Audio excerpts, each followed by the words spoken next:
सभी का बहुत स्वागत। मैं हूं सुशांत सिन्हा। पीएम मोदी विदेश के दौरे पर हैं। पहले जापान, फिर चीन का दौरा। दुनिया की मीडिया में चर्चा है कि नए वर्ल्ड ऑर्डर में मोदी जिनपिंग की होने वाली मुलाकात ग्लोबल साउथ के लिए एक टर्निंग पॉइंट बनने जा रही है। मोदी की डिप्लोमेसी का 3.0 वर्जन क्या ट्रंप की धौंस और टैरिफ टेरर को मजबूत जवाब दे पाएगा? क्यों अमेरिकी एक्सपर्ट से लेकर वहां के तमाम पॉलिटिकल दिग्गज तक कह रहे हैं कि ट्रंप ने मोदी से दुश्मनी करके अपने ही पैर पे कुल्हाड़ी मार ली? और यह बात सिर्फ अमेरिका में नहीं कही जा रही, विदेशी मीडिया में ट्रंप की टैरिफ वाली सनक पर चर्चा हो रही है कि इस बार ट्रंप ने गलत आदमी से पंगा ले लिया। दूसरी तरफ भारत पर ट्रंप के टैरिफ हमले को लेकर देश का विपक्ष गदगद हो रहा है। ट्रंप के बहाने राहुल गांधी और दूसरे नेता मर्यादा तक भूलते जा रहे हैं और मोदी के लिए तू तड़ाक की सतही भाषा पर उतर आए। लेकिन क्या मोदी चुप बैठेंगे या चुप बैठे हुए हैं? मोदी की चीन यात्रा कोई सामान्य यात्रा नहीं है, एक जबरदस्त डिप्लोमेसी का गहरा कूट संदेश है। आज के चैप्टर में बात इसी पर, ब्रांड मोदी की डिप्लोमेसी, और इस सवाल के साथ कि क्या 1 सितंबर के बाद वर्ल्ड ऑर्डर पूरी तरह से ग्लोबल साउथ की तरफ झुकने वाला है। ये कोई सामान्य तस्वीर नहीं है। दुनिया की बदलती जियोपॉलिटिक्स, अमेरिकी अधिनायकवाद के ऑब्सेशन, ट्रंप के टैरिफ धौंस और ग्लोबल साउथ को दबाने की ट्रंप नीति के मौजूदा दौर में नए ग्लोबल ऑर्डर के डॉक्ट्रिन का ये कवर पेज है। मोदी वो किरदार हैं जिनके हर एक मूव पर अंतर्राष्ट्रीय मीडिया दुनिया की राजनीति में बहती हवा का अंदाजा लगा रही है।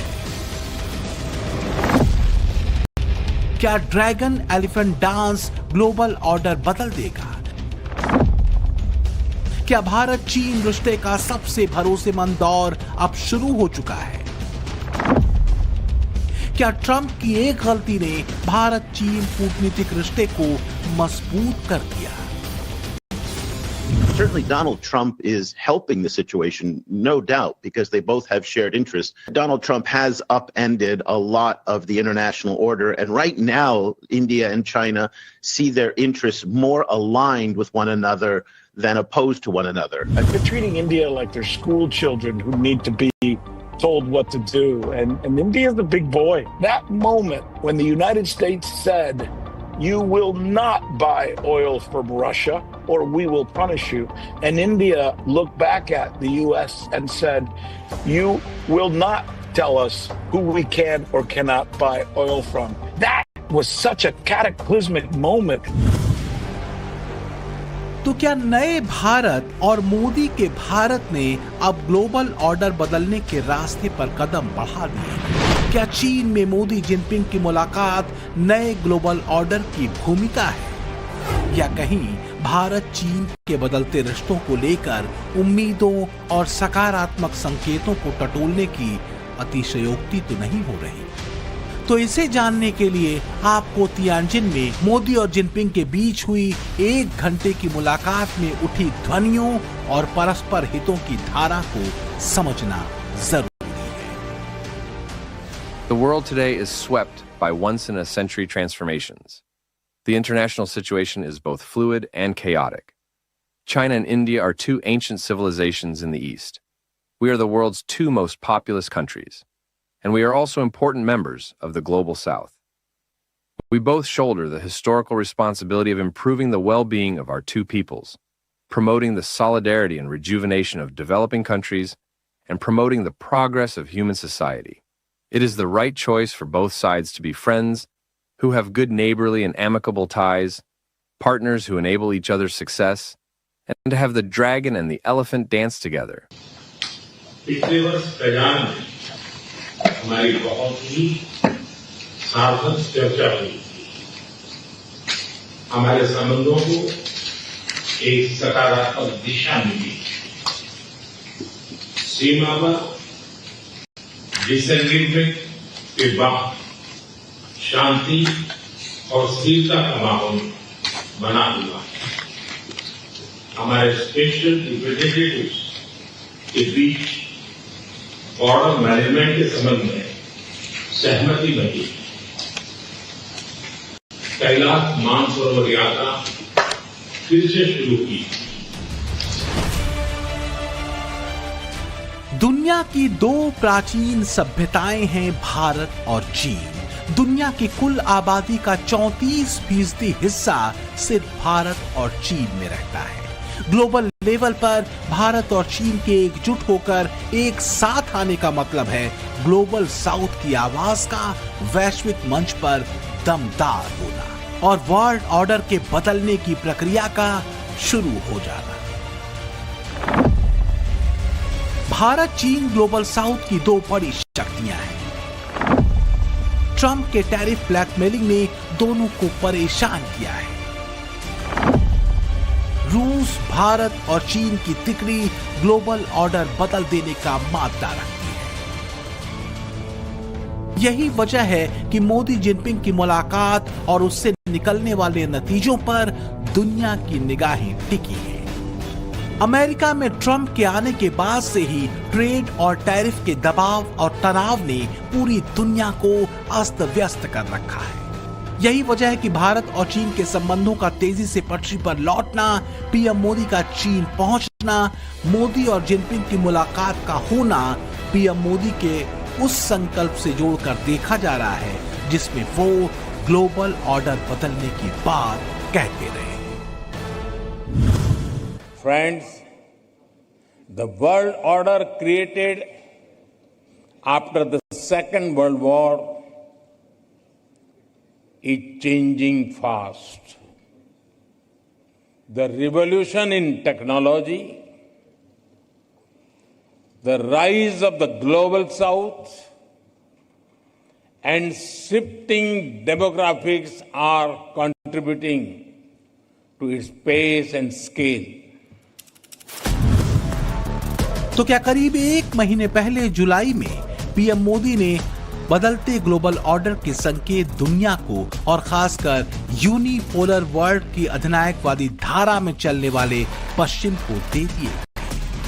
सच ये है कि मोदी की परस्पर सम्मान और परस्पर समृद्धि की कूटनीति ने नए भारत पर दुनिया के भरोसे को कई गुना बढ़ाया है। यही वजह है कि आज के दौर में चीन को भी लगता है कि अगर ग्लोबल ऑर्डर में तेज गति से चलना है तो भारत का साथ होना जरूरी है। This year marks the 75th anniversary of China-India diplomatic ties.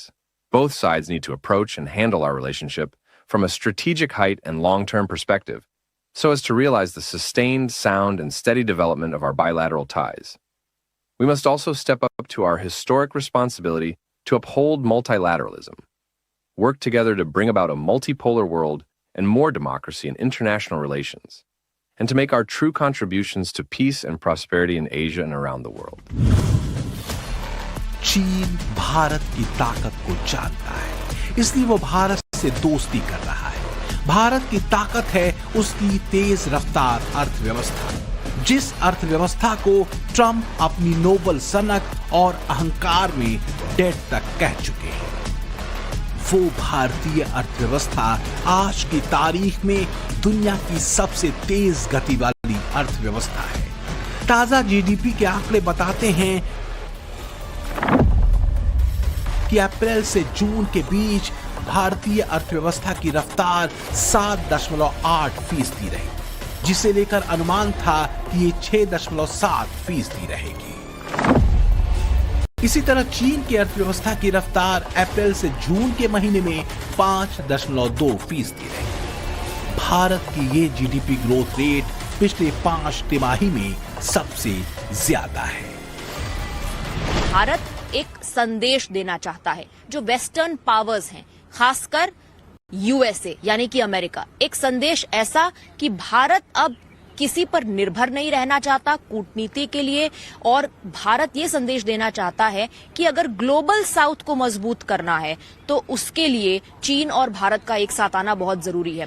Global south की बात लगातार प्रधानमंत्री नरेंद्र मोदी करते हैं। जब भी किसी बड़े प्लेटफॉर्म पर प्रधानमंत्री जाते हैं तो वो कहते हैं कि अगर आपको ग्लोबल इकोनॉमी में स्थिरता लानी है तो उसके लिए भारत और चीन का एक साथ आना बहुत जरूरी है। और जो वेस्टर्न पावर्स हैं उनको ये बात समझ में आना बहुत जरूरी है कि ग्लोबल साउथ का अपना एक महत्व है, और अगर आपको एक ऐसा समाज बनाना है जहां पर सभी देशों का समान अधिकार है, तो उसके लिए वेस्टर्न पावर्स को, ग्लोबल साउथ को उसकी जगह देनी होगी। और ये दोनों रिश्तों के बीच बेहतरी और ग्लोबल साउथ की आवाज को प्रमुखता से सामने रखने का एक बहुत बड़ा मौका था। Everybody loves him, but I will tell you this, he's very tough. शायद ट्रंप को जब तक अपनी भूल का एहसास हो, तब तक भारत चीन के संबंधों में जमी बर्फ पिघलकर ब्रह्मपुत्र यानी चीन की यारलुंग सांगपो नदी का पानी बन चुकी हो। पर यह सच है कि बदलते दौर में भारत और चीन का साथ आना दोनों के लिए फायदेमंद साबित हो सकता है, खासकर ट्रेड और अर्थव्यवस्था के नजरिए से। वैसे भी जियोपॉलिटिक्स में कोई भी परमानेंट दोस्त या दुश्मन नहीं होता। जो असली मुद्दा होता है वो होता है परस्पर हित और सहयोग। भारत और चीन के मार्केट साइज को देख लीजिए। दोनों ही देशों की आबादी 140 करोड़ से ज्यादा है, यानी दोनों देशों की आबादी को अगर मिला दें तो ये 2.8 बिलियन हो जाती है। चीन में मिडिल क्लास अगर 500 मिलियन है तो भारत में मध्यम वर्ग 430 मिलियन के करीब है। मेरे ख्याल से तो चीन भारत, क्योंकि हम पड़ोसी देश हैं और हम तो दुनिया के प्रमुख विकासशील देश और तो बड़ी अर्थव्यवस्थाएं भी है, तो हमारे दोनों के व्यापारिक सहयोग भी बहुत ज्यादा है, बहुत संभावना भी है। तो जैसे कई साल पहले चीन और भारत के व्यापार तो शायद हर साल लगभग 100 अरब डॉलर रहा है, तो इसलिए शायद बहुत संभावना होगा। इसलिए हमें एक दूसरे से तनाव नहीं करना चाहिए, हमें हाथ मिलाकर एक साथ काम करना चाहिए। आर्थिक नजरिए से दोनों देशों की आबादी वास्तव में एक मार्केट साइज भी है। मिडिल क्लास आबादी का ज्यादा होना मतलब एक बहुत बड़ी मार्केट, जिसका फायदा दोनों ही देश परस्पर सहयोग से उठा सकते हैं। यहां पर यह याद रखना जरूरी है कि भारत के इसी मार्केट पर ट्रंप की नजर रही है, और अब लगता है कि भारत के मार्केट में ट्रंप की दाल गलने वाली नहीं। एक बात तो मैं आपसे पहले भी कहता रहा हूं कि ट्रंप भाई साहब का भारत पर तगड़ा टैरिफ थोपना उनकी निजी खुन्नस वाला मामला है। इसी निजी खुन्नस वाली बात पर मुहर लगाई है अमेरिकी वित्तीय कंपनी जेफरीज की एक ताजा रिपोर्ट में, जिसमें दावा किया गया है कि ट्रंप भारत से इसलिए चिढ़े हुए हैं क्योंकि भारत ने कश्मीर मुद्दे को लेकर भारत पाकिस्तान के बीच ट्रंप की मध्यस्थता की पेशकश ठुकरा दी। जाहिर है इससे ट्रंप का नोबेल शांति पुरस्कार जीतने का सपना चकनाचूर हो गया, और दावा है कि बस यही बात ट्रंप को खटक गई। अब देखिए कि ऑपरेशन सिंदूर पर ट्रंप के सीज फायर वाले दावे की हवा भी भारत ने निकाली थी। इसमें कोई शक नहीं है कि भारत अमेरिका के रिश्ते कठिन दौर से गुजर रहे हैं। हालांकि भारत ने ट्रेड को लेकर बातचीत के रास्ते बंद नहीं किए हैं। इस सबके बीच भी पीएम मोदी ने एक संदेश तो दे दिया है कि भारत ने अपनी राह और विकल्प चुनने शुरू कर दिए हैं। दुनिया बहुत जल्द भारत की डिप्लोमेसी पर एक नया और असरदार दौर देखेगी। दुनिया भर के एक्सपर्ट जिस 21वीं सदी को एशिया की सदी कहते हैं, उसकी प्रस्तावना मोदी ने बहुत पहले लिख दी थी, और अब माना जा रहा है कि चीन दौरे के साथ पीएम मोदी इसी ग्लोबल साउथ की किताब का पहला अध्याय लिख रहे हैं। चाहे मोदी एशियन देशों में हों, वैश्विक मंच पर हों या यूरोपीय देशों में, भारत की स्पष्ट नीति वो रखते रहे हैं। ग्लोबल साउथ को लेकर मोदी का संदेश विकसित देशों के लिए साफ रहा है। बिना भेदभाव के व्यापार और कारोबार, आतंकवाद के खिलाफ एकजुटता, शांति स्थिरता को बढ़ावा देना और वैश्विक संस्थाओं का अपने पूर्वाग्रहों से बाहर निकलना। Together we must attempt to redesign global political and financial governance. This can remove inequalities, enlarge opportunities. Bharat चीन रिश्तों में सकारात्मक बदलाव की शुरुआत हुई थी पिछले साल रूस के शहर कजान में, जब ब्रिक्स देशों के शिखर सम्मेलन के दौरान पीएम मोदी और शी जिनपिंग मिले थे। पीएम मोदी और जिनपिंग के बीच हुई इस वार्ता से पहले जो बदलाव सीमा पर हुए थे वो ये कि एलएसी पर पेट्रोलिंग को लेकर दोनों देशों में सहमति बनी थी। डेप्सेंग प्लेन्स और डेमचौक में भी भारत का पेट्रोलिंग अधिकार बहाल हुआ था। बीते 4 साल में 17 राउंड की वर्किंग मैकेनिज्म की बातचीत और 21 राउंड के मिलिट्री डायलॉग के बाद डिसएंगेजमेंट हुआ और भारत को पेट्रोलिंग के अधिकार वापस मिले। ये मामला 2020 के संघर्ष से पहले का था। पूर्वी लद्दाख में पैंगोंग त्सो के क्षेत्र में गलवान संघर्ष के बाद एलएसी पर भारत और चीन के सैनिकों की मिरर डिप्लॉयमेंट हुई थी, यानी बिल्कुल युद्ध की स्थिति बन गई थी। लेकिन आखिरकार सीमा पर भारत की दमदार आर्मी और कूटनीतिक प्रयासों के आगे चीन को झुकना ही पड़ा। सीमा पार पिछले 4 वर्षों में उत्पन्न हुए मुद्दों पर बनी सहमति का हम स्वागत करते हैं। सीमा पर शांति और स्थिरता बनाए रखना हमारी प्राथमिकता रहनी चाहिए। म्यूचुअल ट्रस्ट, म्यूचुअल रिस्पेक्ट और म्यूचुअल सेंसिटिविटी हमारे संबंधों का आधार बने रहना चाहिए। मुझे विश्वास है कि हम खुले मन से बातचीत करेंगे और हमारी चर्चा कंस्ट्रक्टिव होगी। तमाम उतार चढ़ावों के बावजूद भारत और चीन के बीच व्यापार बेहतर रहा है। ग्लोबल टाइम की रिपोर्ट बताती है कि वित्त वर्ष 2024-25 में भारत चीन के बीच $127.71 बिलियन का व्यापार हुआ, जबकि अमेरिका और भारत के बीच $132.21 बिलियन का। लेकिन भारत चीन के रिश्तों में बदलाव और पिघलती बर्फ की वजह क्या सिर्फ ट्रंप फैक्टर है? मोदी डिप्लोमेसी का एक चैप्टर और है जो बेहद अहम है। पिछले दिनों ये खबर सामने आई थी कि चीन के राष्ट्रपति शी जिनपिंग ने इसी साल मार्च महीने में एक चिट्ठी भारत की राष्ट्रपति द्रौपदी मुर्मू को लिखी थी। माना जा रहा है कि वो चिट्ठी भारत चीन संबंधों में ऐतिहासिक बदलाव की एक वजह बनी। एक रिपोर्ट के मुताबिक इसी साल मार्च में चीन के राष्ट्रपति शी जिनपिंग ने भारत की राष्ट्रपति द्रौपदी मुर्मू को एक चिट्ठी लिखी थी। इस चिट्ठी में चीन के राष्ट्रपति ने भारत और चीन में रिश्ते सुधारने की इच्छा जताई थी। चीन के राष्ट्रपति शी जिनपिंग ने इस चिट्ठी में यह भी लिखा था कि अगर अमेरिका और भारत के बीच कोई समझौता होता है तो उससे चीन को नुकसान होगा। चीन के लिए अगर चिंता ट्रेड है तो भारत के लिए मुद्दा आतंकवाद भी है।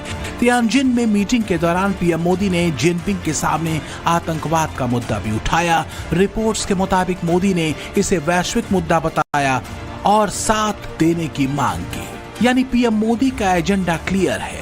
राष्ट्रहित और सुरक्षा दोनों ही मोदी डिप्लोमेसी का अहम सूत्र हैं। पीएम मोदी ने ट्रम्प कार्ड को काउंटर करने के लिए 3D सूत्र को एक्टिवेट कर दिया है, यानी डिप्लोमेसी, डील और डिसीजन। जियोपॉलिटिक्स के एक्सपर्ट ने दावा किया है कि पीएम मोदी की जापान और चीन की यात्रा वास्तव में नए ग्लोबल ऑर्डर की भूमिका लिखने जा रही है, क्योंकि ट्रम्प की टैरिफ धौंस ने खासकर विकासशील देशों की इकोनॉमिक ऑटोनॉमी के अधिकार को खतरे में डाल दिया। ट्रम्प की टैरिफ टेरर के सामने अडिग होकर खड़े पीएम मोदी ने एक संदेश ग्लोबल साउथ को भी दे दिया है कि पश्चिम के अनाप शनाप दबावों और दादागिरी का मुकाबला किया जा सकता है। इसके लिए जो सबसे जरूरी है वो है आपसी मतभेदों और विवादों को साइड करके एकजुट होना। इस लाइन में जो सबसे बड़ी भूमिका होने जा रही है वो है मोदी जिनपिंग के बीच होने वाली मुलाकात, जो ग्लोबल ऑर्डर को एक ग्लोबल साउथ की तरफ मोड़ देने का दमखम रखती है।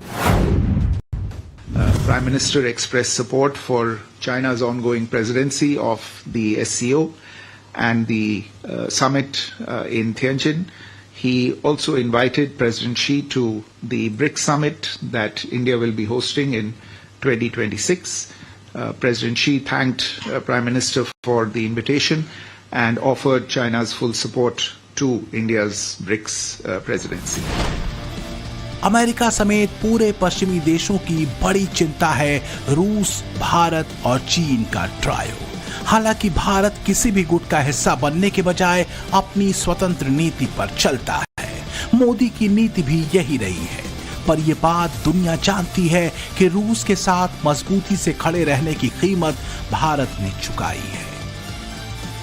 चीन में नए ग्लोबल ऑर्डर की उभरती तस्वीर के बीच ग्लोबल मीडिया का फोकस होगा जिनपिंग, मोदी और पुतिन की तस्वीर पर।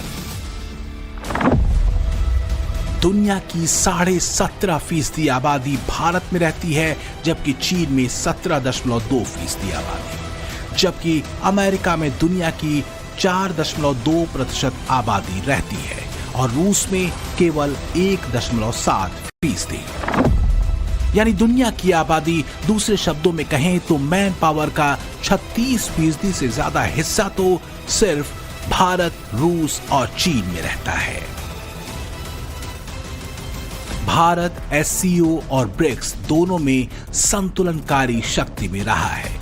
यही वजह है कि दुनिया चीन या अमेरिका से ज्यादा भारत और पीएम मोदी पर भरोसा करती है। भारत ने वॉशिंगटन को यह बता दिया है कि पीएम मोदी ट्रंप के टैरिफ टेरर को काउंटर करने की राह बना चुके हैं। पीएम मोदी के जापान और चीन के दौरे ने एक संदेश तो अमेरिका तक भी पहुंचा दिया है कि दुनिया का मतलब सिर्फ अमेरिका नहीं होता। जियोपॉलिटिक्स की वेस्टर्न ओरिएंटेड धारा को बदलने का समय अब आ चुका है। अमेरिका समेत पश्चिमी देश जितनी जल्दी कॉलोनियल माइंडसेट से निकल आएंगे उतना बेहतर होगा, वरना मोदी के सामने राष्ट्रहित और विकसित भारत के अपने लक्ष्य को सिद्ध करने के लिए विकल्पों की कमी नहीं है। ये विकल्प बीते 11 साल में पीएम मोदी ने अपने भरोसेमंद और क्लीन किरदार से तैयार किए। दुनिया जानती है कि मोदी कभी भी ट्रंप नहीं हो सकते। वो अपने हितों के लिए दूसरों को झुकाने या धमकाने में यकीन नहीं करते, बल्कि साथ चलने में भरोसा करते हैं। मोदी की कूटनीति का यह सबसे बड़ा और असरदार पक्ष है। यही वजह है कि रूस तो रूस, चीन तक ये कह चुका है कि अगर अमेरिका रास्ते बंद कर रहा है तो कोई बात नहीं, हमारा मार्केट खुला है, आप यहां आइए। हालांकि चुनौतियां चीन में भी ट्रेड को लेकर कम नहीं। भारत का चीन के साथ व्यापार घाटा करीब $100 बिलियन का है। यानी हम चीन से सामान तो ज्यादा लेते हैं पर बेचते कम हैं। ट्रंप टैरिफ के बाद चीन अपने मार्केट को भारत के लिए खोलने का प्रस्ताव भी दे चुका है। The United States has imposed tariffs of up to 50% on India and even threatened for more. China fully opposes it. In the face of such acts, silence or compromise only emboldens the bully. China will firmly stand with India to uphold the multilateral trading system with the World Trade Organization. लेकिन बात आगे की है। PM Modi के चीन यात्रा से Trump को और मिर्ची लगनी तय है। हालांकि खुद ट्रंप चीन के मामले में थोड़े नर्म रहे हैं। भारत और चीन ही ऐसे देश हैं जिन्होंने ट्रंप टैरिफ के आगे झुकने से इनकार कर दिया था। भारत चीन संबंधों में ट्रेड के अलावा भी कई मुद्दे हैं जो पेचीदा हैं। इनमें सीमा